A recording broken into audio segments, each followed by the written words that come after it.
What is going on, my boxing family? It is your boy Martin, aka the Boxing Purist. Welcome to the Truth and Absolute channel, where I speak the truth and nothing but the truth. So help me, good God Almighty. Okay, y'all. So now, if you're new to the channel, before I get in here and start cooking, man, thank you for stopping by the channel. If this is your first time by the channel, make sure you hit that subscribe button, make sure you hit that like button, make sure you hit that notification bell, or as I like to call it, that three-piece. Like, subscribe, share the video. Let's get right into this one, man. So obviously, man, the fight heard around the world, casual world, whatever you want to call it, last night.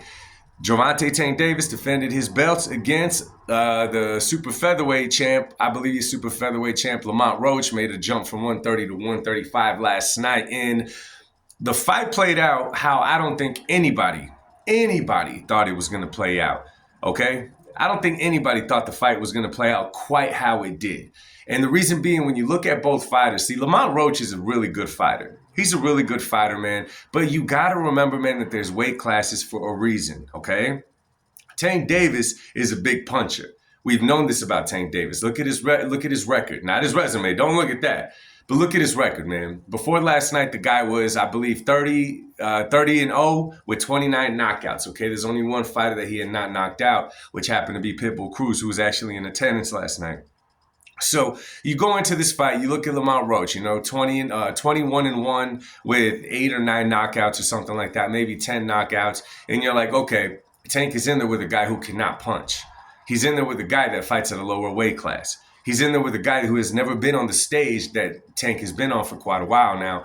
So we kind of just say, okay, Lamont has a puncher's chance. He has a puncher's chance. Him going 12 rounds with Tank Davis is highly unlikely. Nonetheless, he has a puncher's chance to see what he does inside that ring.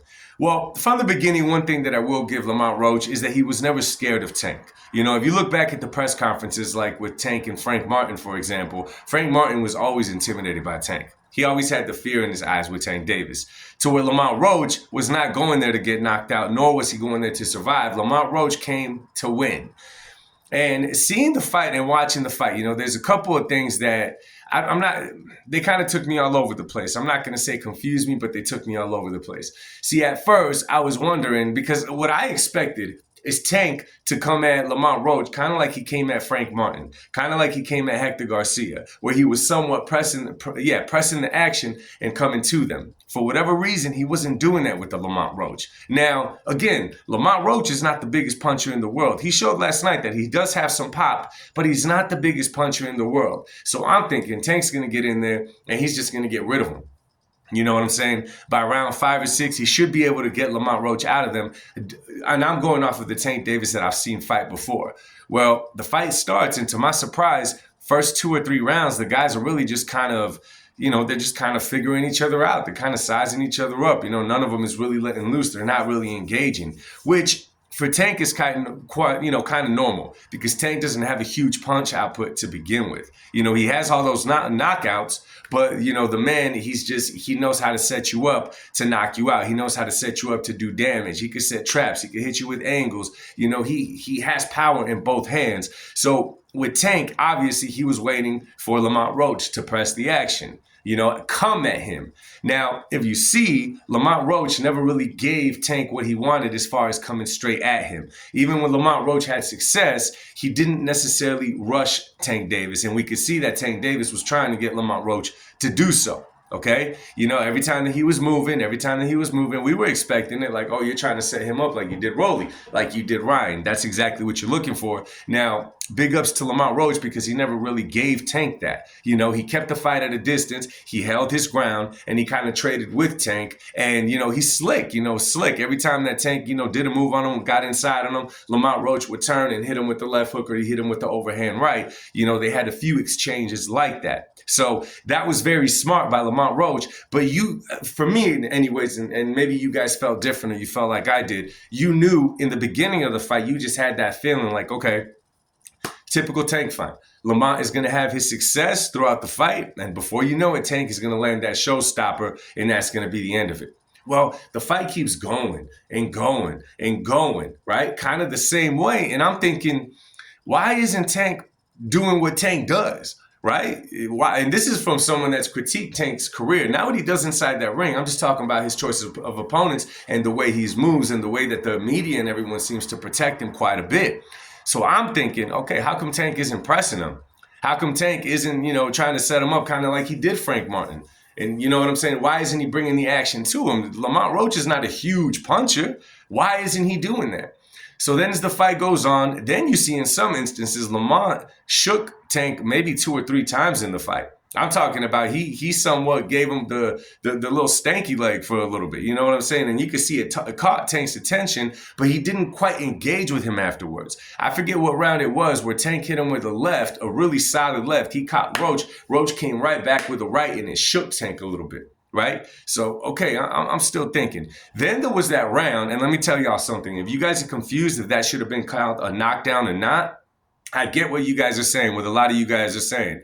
You're saying technically he didn't go down as soon as he got punched. Or you say, well, if you get punched and then you go, you take a knee, then it's considered a knockdown. I've heard a lot of excuses, but let me remind you guys. If you go back to Canelo versus Jermell Charlo, y'all remember when Canelo caught Charlo with that overhand right, and Charlo didn't take a knee right away. It was kind of a couple of seconds, then he took the knee. It was a knockdown because you got hit with the punch beforehand. Now, it doesn't matter what Tank says, that grease got in his eye because he got his hair done a few days before, anything like that. None of that matters because he got hit with a solid jab right before that and he took a knee.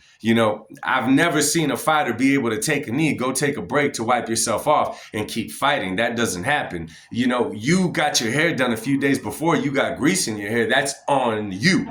Okay, that you shouldn't get a pass. You shouldn't get a break to do that. That 100% not debatable should have been called a knockdown, and it wasn't for some reason. I mean, and the referee, I forget his name, but he's an experienced referee. This wasn't his first fight. You know what I'm saying? So that threw me off completely. That threw me off. And Tank, if you look at the post presser, Tank went as far as to say that he didn't know that he could not take a knee like that and it'd be called a knockdown.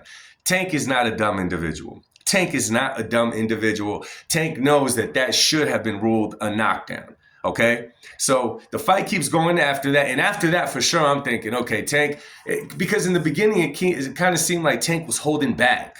Okay, I don't want to take away from Lamont Roach because guess what? Lamont Roach did everything right inside that ring. He didn't give Tank what he wanted as far as following him in the ring. You know what I'm saying? He stood his ground and he wasn't intimidated by him. Lamont Roach did his job. I do not want to take away from Lamont Roach.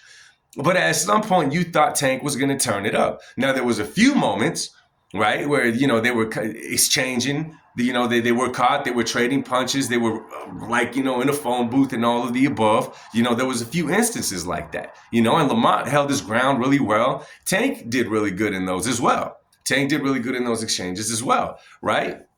But as the fight kept going on, I'm still wondering, why isn't Tank being Tank? Why isn't he being Tank?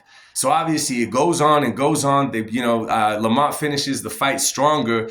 Given the fight that I saw inside that ring, right, it was the knockdown that would have made the difference. It was definitely the knockdown, okay? So whatever, they call the scorecards, 113, 115 Tank. Okay, that's to be expected. Now let's hear the other two scorecards. When I heard 114 on both ends, I'm like, so y'all scored it that close and you guys didn't even count the knockdowns? Okay, what would that mean? That they had Roach up by 3 rounds or so? That Lamont Roach was winning? And let me tell you guys something. The physical fight that we saw, Lamont Roach won that fight. Lamont Roach definitely won that fight. The part that has me confused, y'all, is after the fight, the reactions, okay? As soon as they called the fight, Tank was not acting like a beaten fighter. I heard a lot of people say that, he was happy that it wasn't a loss. He did not strike me as a beaten fighter, nor did he look like a fighter that was surprised that it was a draw, nor that the draw upset him. You know what I'm saying? Somebody compared it, I seen a little GIF earlier. Somebody compared it to when Beyonce won the Country Music Award. She acted surprised, like she didn't know she was going to win. This took me back to Bronny James when he got selected by the Lakers, like he had no clue it was going to happen, right? When Tank did that and, he put his arms on the ropes and did all that, I'm like, Tank doesn't seem bothered by this, nor does he look surprised by this. Right? Lamont Roach physically looked upset because Lamont Roach fought a really good fight and he thought he should have won. You could see Lamont Roach was upset, okay? But on Tank's end, and again, maybe I'm being wrong, y'all, they struck me as theatrics, like it was a show. You know what I mean? It literally hit me like a show. And then the fact that after the fight, Tank was calling for a rematch right away, he never looked upset in my eyes. He never looked upset. It didn't seem to have bothered him at all, and obviously there was no question who he was going to face next. Nobody asked him no questions. He knows who was in the building. Shakur Stevenson was there, right? There was a few people there. Now you move it on to the post-presser. And once again, in the post-presser, Tank does not seem like Tank, right? He said things like, oh, he forgot what round it was. When he talked about the knockdown, when he took the knee, that he didn't know that was that could have been ruled a knockdown. When they asked him, had you won, who would you have wanted to face? Who were you going to call out? Tank's answer was the guy that was in my locker room. But he doesn't give a direct name. The guy that was in my locker room, the guy said, was that Shakur Stevenson? Tank said he wasn't in my locker room. Next question. So I'm thinking, the only person I saw going into people's locker rooms was Isaac Pitbull Cruz. Is that who Tank was going to call out next? Pitbull Cruz? Right? Then when they asked him with the rematch with Lamont Roach, he gives the same answer that he's been given even before these fights. Oh man, I don't know. That's kind of, oh yeah. So he danced around those questions once again, and the medium just allowed him to do it. Okay? Listen, I'm still confused at what happened, and obviously I think more will come out in days to come. But this is just more proof, man. I'll be real with y'all. Tank does what he does inside that ring. But as far as Tank, the character, the Avenger, that's a manufactured champion. Not even a manufactured champion. That's a manufactured celebrity sold to the people. You know what I'm saying? Paulie Malignaggi actually made a good point. I've never seen, right, someone without a single name on their, Hall of Fame name on their resume headline so much pay-per-views. You know what I'm saying? And then I started realizing to myself that people don't follow Tank Davis because he's a legacy fighter. That's not why they follow Tank. They follow Tank because they like the character of Tank. Knockout artist, hood guy, and all that. That's what I noticed after last night. So I don't know, man. A lot of questions to be answered. We'll see what comes. Lamont Roach said after the fight that he was probably going to fight Shakur Stevenson next. This was a really weird event. Anyway, man, let me know you guys' thoughts in the comments section, man. I'll speak to y'all soon. Much love and God bless y'all. Peace.